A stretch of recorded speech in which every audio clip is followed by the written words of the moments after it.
everybody. It's Jason Littlefield here. I'm with my colleague and friend, Jennifer Richmond, and we're going to go over some brain basics. We're going to get into a little bit about neuroplasticity, and then we're going to talk about empowered humanity theory, which is a framework for well-being and societal cooperation that I designed. But we'll get into that later.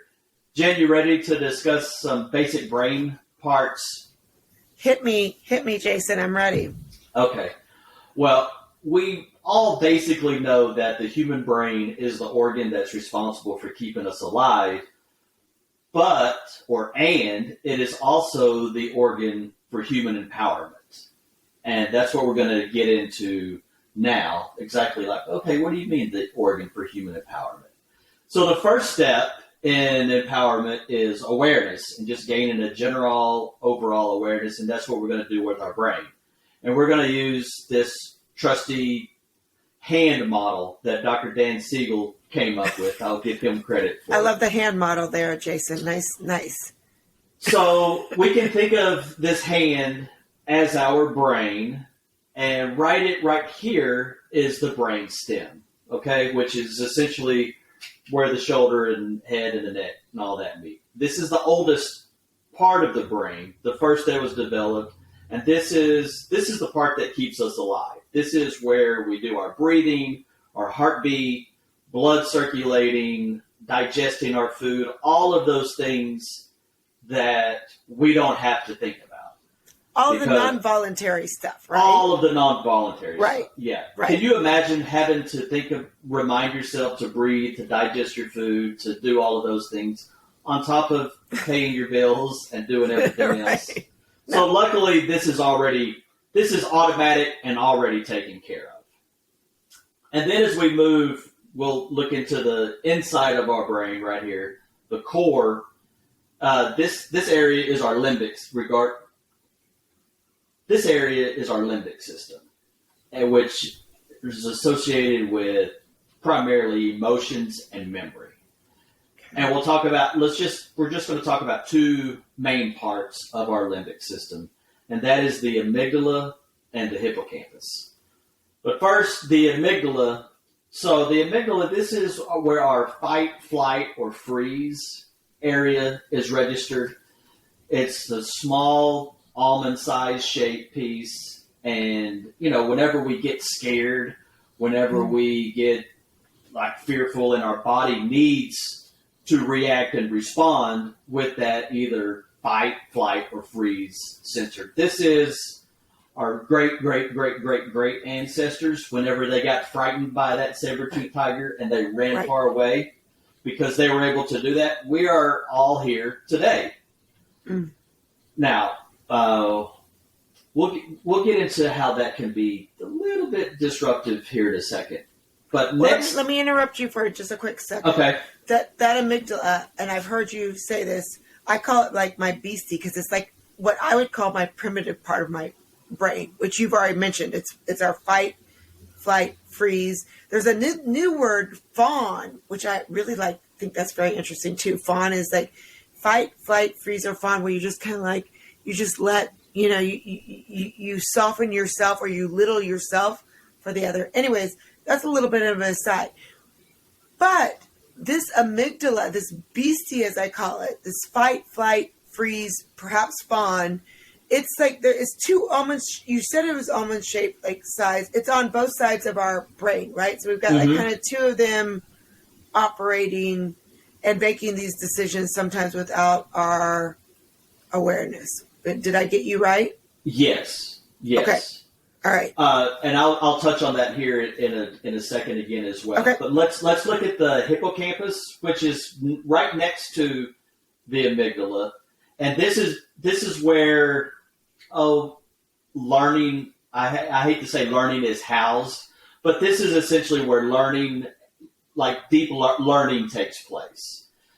And a tricky part about the amygdala and hippocampus being so close to each other in proximity is that whenever the amygdala is kind of alerted, well, let's go ahead and get into that now, I guess.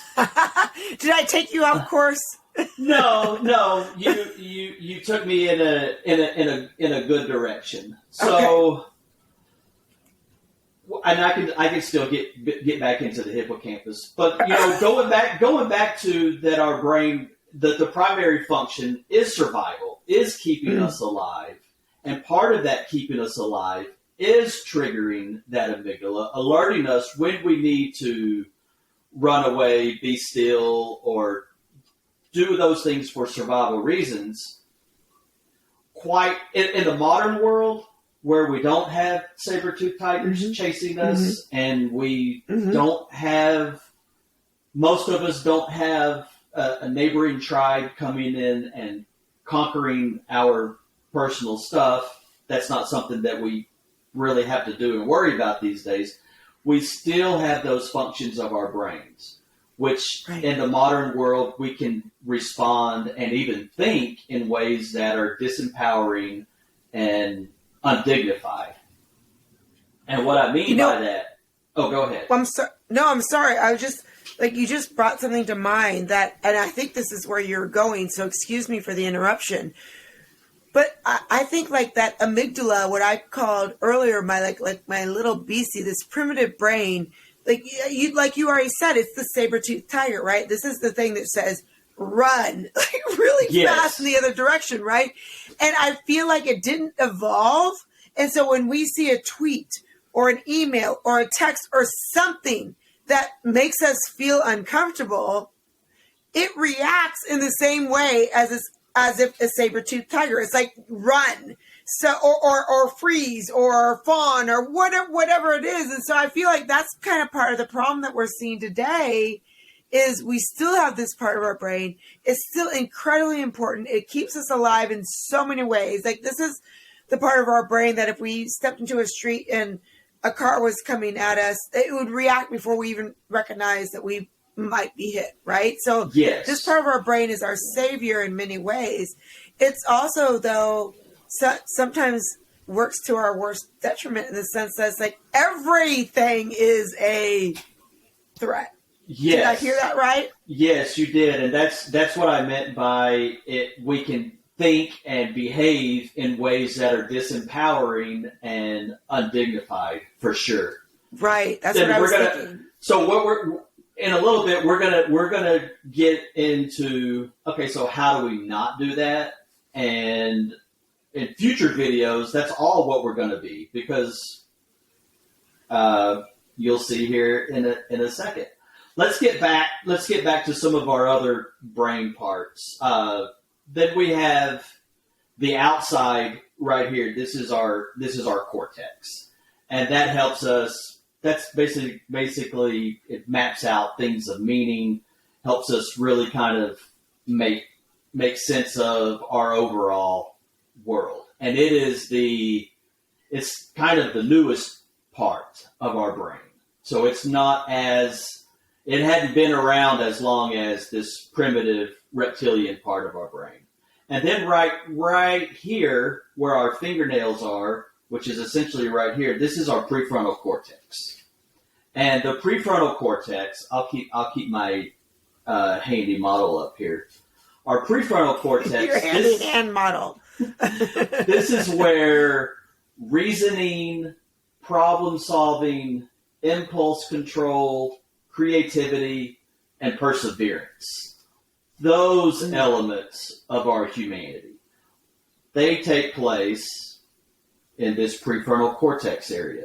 Now, one thing to note about the prefrontal cortex is it's not fully online and developed until about the age of 25. So if you've ever asked a teenager or a toddler, why did you do that? And they respond, I don't know. Odds are they really don't know, because that part of their brain has not been developed. They don't have that strong impulse control, those problem solving and reasoning skills. They are behaving strictly with this, in this emotional area. Their limbic systems are really active, and they're behaving and acting out of there. Wow. Okay, so can I just interrupt you again to Yes. what I heard you say is that, like, again, with the using the fist as the brain, this area here, the prefrontal cortex, would you say that that's kind of, if you will, the rational area of our brain? Absolutely, yeah, because that's where reasoning occurs. Whenever we are thinking rationally, the activity is real high in our prefrontal cortex. And the thing is, go ahead. No, I'm interrupting you. Go ahead. That's okay. I was just going to say, whenever the amygdala is alerted, on high alert, whenever that is censored, we basically flip our lid. Like that amygdala has completely hijacked the situation. We're no longer focused on digesting our food. We're no longer focused on sleeping. We are focused sheerly on fighting or running away. And like you said, this happens whenever we read tweets, whenever we are sitting in traffic, whenever we have an unpleasant conversation at Thanksgiving. All of those seemingly mundane things that aren't part of our physical safety, whenever we flip our lids, whenever we are not trying to keep our body alive, that is when we behave in disempowering ways and undignified ways. And also, it affects our physical health. Because whenever we get in that crisis mode, our body and our brain releases the stress hormone cortisol. And the stress hormone cortisol, over time, what that does, it essentially bleaches and depletes and even shrinks the hippocampus. So learning and memory are affected by chronic stress, by chronically releasing that. It actually impairs our ability to learn and the information that we retain. And does it also then affect, so what I'm hearing you say is the prefrontal cortex, our rational brain, is something that we actually have to actively activate. Otherwise, it's not activated. It's this primitive brain that is reacting to these stressors, that's allowing this cortisol to run in, allowing this cortisol to literally change our brains. Yes. So we have to be aware, you used the word aware already, aware enough to be able to bring that rational brain back into the equation. Did I hear that right? Yes. And so it's called the Human Connectome Project, the research project, really kind of researching the brain and brain networks. And it began in 2009. So it's not a really old study. A lot of this science coming out of, with neuroplasticity and just neuroscience in general is a relatively emerging field. But what the Human Connectome Project discovered is that the number one predictor of our overall well-being is how integrated our brains are. And that is how different parts of the brain are in communication and in connection with each other. And the more that we are acting, the more that we get enraged, the less integrated our brain is. So we are negatively impacting our personal well-being every time we flip our lid. So what we have to do, and part of empowerment, is reserving that flipping of our lid for those moments that it's only our physical safety that's involved. And that's, as we get into empowered humanity theory, that's what it does. These are some of the things that got me thinking about, like, okay, so what do we do, right? Okay, so I want to briefly talk about the research of Richie Davidson, who is a professor of psychiatry at the University of Madison, Wisconsin. He was also a friend of the Dalai Lama, and the Dalai Lama is the one that got him into researching about compassion and neuroscience and putting those things together. And he's also the director of the Center for Healthy Minds there. But his research showed that there are 4 scientifically validated constituents of well-being. Like there's 4 brain networks that are associated with well-being. And they're resilience, outlook, attention, and generosity. Resilience is that how quickly do we recover after an adverse event? We get that let down, we get that bad thing that happens to us that knocks us down. How quickly do we get back up? And, research shows that the quicker we recover, the more resilient that we are. And those events, they're different. Different people recover quicker or slower than others. And even from person to person, depending on what the event is, how we recover. So there's that area of resilience. And then outlook, which is, overall, like, do we have a positive outlook? Or can we savor those pleasant experiences? And then he also mentions the ability to see another person as someone of innate goodness. So that ability is associated with our well-being. And then attention. His studies showed that on average, we're not paying attention to what we're doing 47% of the time. So gosh, I'd say more. Almost half of our life. Yeah. Let's say waking life, right? Okay. Half of our time that we're awake, yeah. we're not paying attention.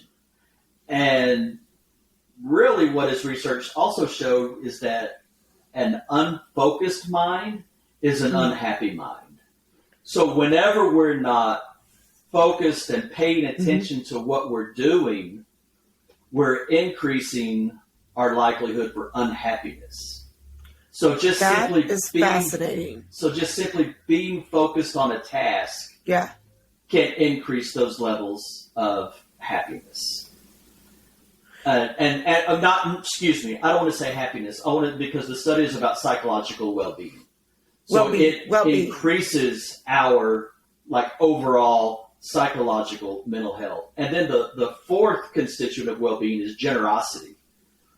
Studies show that whenever we engage in philanthropy or altruism, just being nice and kind, then those activities activate that area, that generosity circuit, if you will, which that circuit is also associated with our overall psychological well-being. So, Jason, I've got a question for you. My understanding is that some things we're hardwired to do, some personality traits we're hardwired for, but everything that you just mentioned right now, we can actually train our brain through neuroplasticity. Yes. So what Davidson's research also showed was that each one of those constituents of well-being show plasticity, show that they can be changed. So the ultimate conclusion of Davidson's work is that well-being is a skill that can be cultivated, just like we learn how to ride a bike, just like learning a language, just like learning a sport or an instrument. Well-being is also one of those skills that we can develop. And going back to the question that you asked me, you use the term neuroplasticity, which that is a term that a lot of people haven't come into contact with. And I was in my 30s before I came into contact with. When we were younger, back in the 1900s, we thought. Oh, you're too kind. we thought either you were smart or you weren't smart. You were athletically inclined or you were not. You were musically inclined or you were not. Like that's just who we were and who we are. But then with the study of neuroplasticity and knowing that the brain changes in size, shape, and function throughout our lifetime. Like we can actually cultivate and learn new things. You know, they say you can't teach an old dog new tricks. You had Well, we're on the same mind. I was thinking that too. You can. You can. I got to thinking about years ago, because I was a social emotional learning specialist from 2014 to 2021. So I was in this professional space of studying, you know, looking at Davidson's work, looking at Dan Siegel's work, looking at Carol Dweck's work, understanding that we can change our brain, that well-being is a skill, that the more integrated our brain is, the overall our well-being is. I started thinking about, okay, so what are some things that we can do? What are some overall basic attitudes and skills and just different, what can we practice so that we cultivate what's good within us? And what can we practice to kind of tamp down? Because some of those traits that we're all hardwired for aren't that pleasant. Like, for example, prejudice, aggression, and cruelty. Like those, we are all wired with those capacities. So how can we tamp those down and only use those for survival and mundane reasons? And when I say mundane, like, there's a big controversy. Some people don't like pineapple on their pizza. Okay, fine. Just that's an okay area to just kind of be dismissive if you want to. Okay. That's where you can let prejudice out. That's where you can let prejudice. You can let pineapple prejudice hang people. Out. Yes. Maybe there's a sports team that you don't really want to root for. That's perfectly fine and acceptable. But whenever those capacities are used to either limit our own potential, to limit the potential of somebody else, and or to do relational damage, then those are the things that need to be tamped down. And again, I'll go back to that's how we are putting out disempowering and undignified thoughts and behaviors into the world. Okay. So that I guess that takes me back to what I'm now calling empowered humanity theory, which that is ultimately the set of attitudes and practices that I've curated. I can't say I invented, because I did not invent compassion, as we'll see. But essentially the first attitude is establishing a value-centered identity, and we strengthen that attitude by engaging in practices that build awareness and equanimity. And then the second attitude is prioritizing mindsets of inquiry and compassion over those mindsets of fear and judgment. And then we strengthen that attitude by engaging in practices that build kindness and compassion for self and others. And then the third attitude is cultivating a dignity lens, and we strengthen that dignity lens by engaging in practices that celebrate our common humanity. I'm curious to know what questions have I created for you? Well, I think I've addressed a lot of them, but I mean, what I'm interested in is, so what you're saying, if I heard you correctly, is these various attitudes and these various practices that to help us develop these attitudes are things that we can do by training our brain, if you will, and through these ideas of neuroplasticity that make them habits that just become part of who we are, and then generate the well-being that you're talking about, if I understood you correctly. Yes, and the cool thing is, what you made me think about, is the more that we practice, the more those connections reach our brain, this brainstem area, which we talked about how that's the involuntary responses. And here's a quick example of of that. Like, wow. So, as you can guess, I have been thinking about and engaging in these practices for 5 years now. This is I've been doing this for 5 years. And a while back, I was in traffic, and somebody cut me off, and then went crazy cutting off other people. What came out of my mouth was, "Wow, they must be in a really big hurry." That's not what would have come out of my mouth, but yes. Well, honestly, that's not what would have come out of my mouth years ago. And I was by myself, but I even made myself laugh because I was like, "What did you just say?" So that's an example of how the more we practice something, the more that it actually becomes that first instinct and response. So practicing empowered humanity theory and really intentionally cultivating these attitudes, like all the time. Like, these are the attitudes that I am constantly thinking about, reminding myself, and actually engaging in. Because I know that I am increasing my overall well-being and relationship with others. I love that.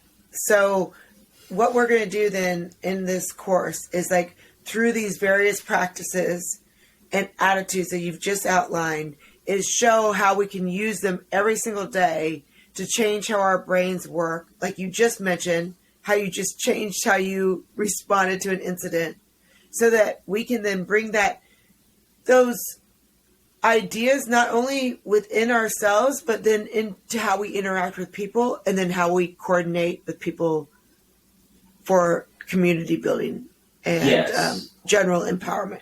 Yes. And then teaching the younger generation, and then spreading this around. So now imagine if you are practicing, or not you, but let's look at maybe a 10-year-old.